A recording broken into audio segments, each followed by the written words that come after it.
All right, so here we have 2019 question number 2. Researchers are investigating the effectiveness of using a fungus to control the spread of an insect that destroys trees. The researchers will create 4 different concentrations of fungus mixtures, 0 milliliters per liter, 1.25, 2.5, and 3.75. An equal number of insects will be placed into 20 containers. The group of insects in each container will be sprayed with one of the 4 mixtures, and the researchers will record the number of insects that are still alive in each container 1 week after spraying.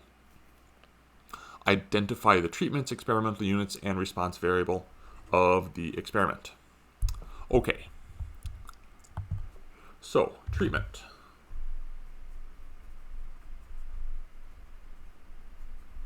Our treatments are the 4 different concentrations.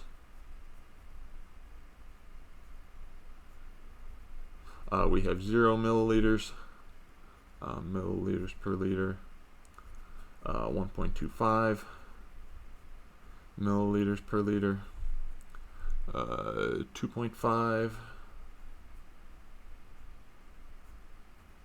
and 3.75. Our experimental units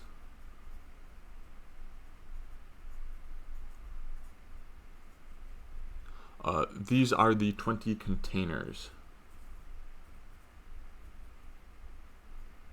This is going to be important in a second. The containers are the experimental units, not the insects. And the response variable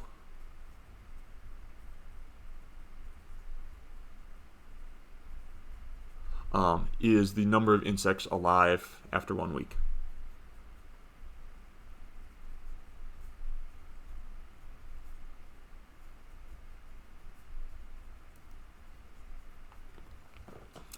So, already kind of our experimental units is important that it is the container, because the container is what's reporting this variable, right?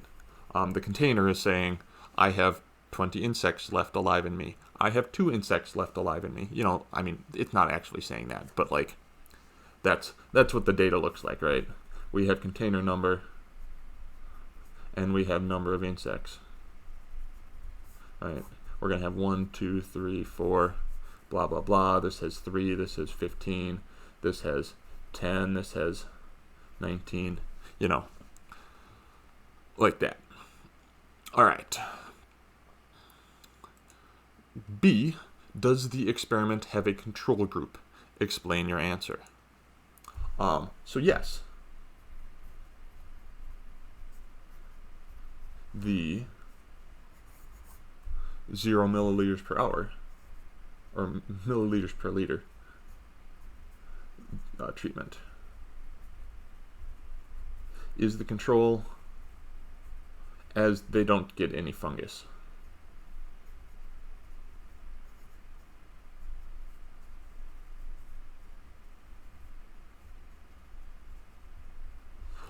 Right, so maybe just living in a plastic container is detrimental to these insects. Or maybe being sprayed with water is detrimental to these insects. That'd be kind of weird. But that sort of thing. Maybe you didn't provide it with the right kind of food or whatever. Maybe the insects just die in this experiment. This is what will tell you that they're just dying from something else other than the fungus. C. Describe how the treatments can be randomly assigned to the experimental units so that each treatment has the same number of units. All right, there are a number of ways to do this, and a number of ways to do this wrong. So our experimental units are the containers, and these are our 4 treatments. So we want to assign these 4 randomly to the 20 things so that we have 5 containers in each of the units. So that condition, first of all, so that we have 5 containers in each, means we can't just go container by container and randomly assign, because that wouldn't necessarily get us 5 of each, right? It's theoretically possible. It'd be 0.25 to the 20th, but it's theoretically possible that if we just randomly assign each container to one of these, that all of them get this treatment. Not likely, but possible. So that is out. Also, if we do this, like, you do it until it's full, that doesn't really work because not all containers are as likely to, like, basically all outcomes are not equally likely then.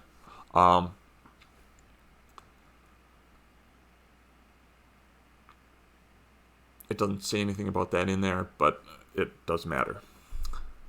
So what we want to do, there's a couple of good ways to do this. Actually, there is one more level. Like, we are going to randomly assign containers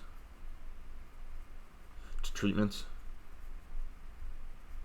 One thing we could do, but seems impractical, is randomly assign insects to containers. If we do that, we don't have to worry about randomly assigning the treatments, though we still should, because maybe some of the containers are different. Like, basically, this step only matters if some of the containers are different. If the first container was previously used in the rat lab, and it has rat stuff left over in it, just kind of, you cleaned it, I'm sure, but, like, you didn't get everything. Or maybe it's because you cleaned it, and there's bleach left over in there or whatever, and that's what kills the insects. Like, this would be a good step, but we don't really need to do it. So, the easiest way to do this is going to be to label the containers. 1 to 20. Put 1 to 20. Put the numbers 1 to 20 in a hat. The first 5 get 0. Next 5 get 1.25. Next 5 get 2.5, and the next 5 3.75. That's a perfectly fine way to do this. Let's see now. What would be another one? Because, like, there are lots of ways to think about that. That's just what comes to mind for me.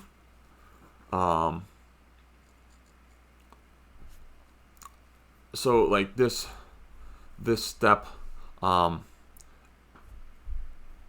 we need to say, like, putting them in a hat and drawing them out is probably sufficient to count as random, but we should probably say mix them up. What else should we do?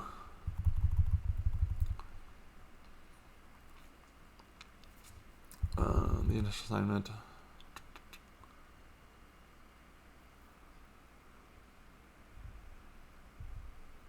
Yeah, like that's just the easiest way. If you wanted to try and do this,